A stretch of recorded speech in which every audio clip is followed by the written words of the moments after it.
Hello everyone, welcome back to auto frighted stories. And आज आपके लिए मैं वीडियो लाया हूँ बहुत अजीब सी, बहुत स्केरी सी एंड बहुत फ्राइटनिंग। ये स्टोरी गाइस रेडिट से ओरिजिनेट करती है, r/no sleep I think, and उसका क्रेडिट मैं डाल दूँगा डिस्क्रिप्शन पे। आप चेक करना चाहे आप चेक कर सकते हो उसे एंड सपोर्ट करिएगा उन्हें। बाकी आप लाइक करिए, सब्सक्राइब करिए एंड एन्जॉय द वीडियो। मैं एक कार्गो शिप पे काम करता हूँ, उन बड़े शिप्स में जो समुद्र के बीचों बीच जाते हैं और महीनों तक किसी पोर्ट नहीं पहुँचते। ये काम अकेलेपन से भरा होता है, पर मुझे यही काम पसंद है। कुछ दिन पहले हम समुद्र के बीच में थे जब मैंने पहली बार एक व्हेल को देखा। पानी में एक बड़ा सा स्प्लैश हुआ, फिर एक मिस्ट का प्लूम जैसे उसने ब्लो होल से हवा छोड़ दी। अगली सुबह वहीं पे वो था, हमारे शिप के साथ साथ तैर रहा था। बॉस ने कहा कि वो एक हमबैक व्हेल लगता है मुझे, क्योंकि बहुत बड़ा था वो, लेकिन कुछ अजीब था उसमें। उसके बॉडी पर चोटों के निशान थे, बड़े बड़े घाव, कुछ पुराने कुछ नए, जैसे कभी किसी ने उसके ऊपर अटैक करा हो। पर सबसे अजीब बात, वो व्हेल हमें फॉलो कर रहा था। हम कहीं भी जाते वो पीछे पीछे आता। अगर हम स्पीड बढ़ाते तो वो हमारे साथ अपनी भी स्पीड बढ़ाता, जैसे वो हमारे शिप में इंटरेस्टेड है या मुझ में। पहले सबने सोचा कि ये बस कोइंसिडेंस है, पर फिर एक दिन शिप का इंजन में कुछ प्रॉब्लम आ गई। हमारी स्पीड स्लो हो गई और तब उस व्हेल का बिहेवियर भी चेंज हो गया। रात में जब मैं अकेला था डेक पे, उसने शिप को पहली बार हिट करा। एकदम से एक बड़ा सा थंप हुआ, पूरा शिप हिला।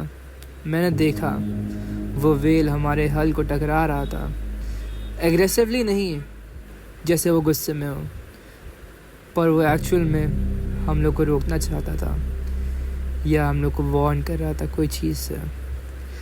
अगली कुछ रातों में भी वही हुआ। सिर्फ जब मैं वॉच पे था तभी वो आता था। बाकी लोगों के सामने वो छुप जाता था, जैसे उनको इंटरेस्ट नहीं है उसमें, जैसे सिर्फ मुझे वो कुछ दिखाना चाहता था शायद से। मैं डर गया था, लेकिन एक अजनबी सी क्यूरियोसिटी भी थी। फिर एक रात जब सब सो रहे थे और मैं मेन डेक पे था, मैंने कुछ और देखा। व्हेल पानी के ऊपर आया, उसके आसपास पानी लाल था खून से, उसकी आंखों में डर। हाँ, मैंने उसके चेहरे पे डर देखा था। फिर मैंने उसे देखा, उस चीज़ को। समुंदर के नीचे से एक और क्रिएचर उठा। वो व्हेल नहीं था, ना कोई शिप, वो कुछ और था। उसकी बॉडी पिच ब्लैक थी और उसके बैक पे विंग्स। लेकिन मैं डर गया था, बहुत बुरा डर गया था। लेकिन वो नॉर्मल विंग्स भी नहीं थे, जैसे लेदर के बने हो, जैसे किसी हॉरर मूवी का ड्रैगन। उसने एक चिलिंग से आवाज़ निकाली, जैसे दुनिया की सारी चीखें उसी के साथ हो। व्हेल ने भागना शुरू कर दिया जब वो चीखा, पर वो चीज़ बहुत तेज़ थी, बहुत ज़्यादा ही तेज़। उसने व्हेल को चेज़ किया। मैं बस देख रहा था, डरा हुआ, सहमा हुआ, हेल्पलेस।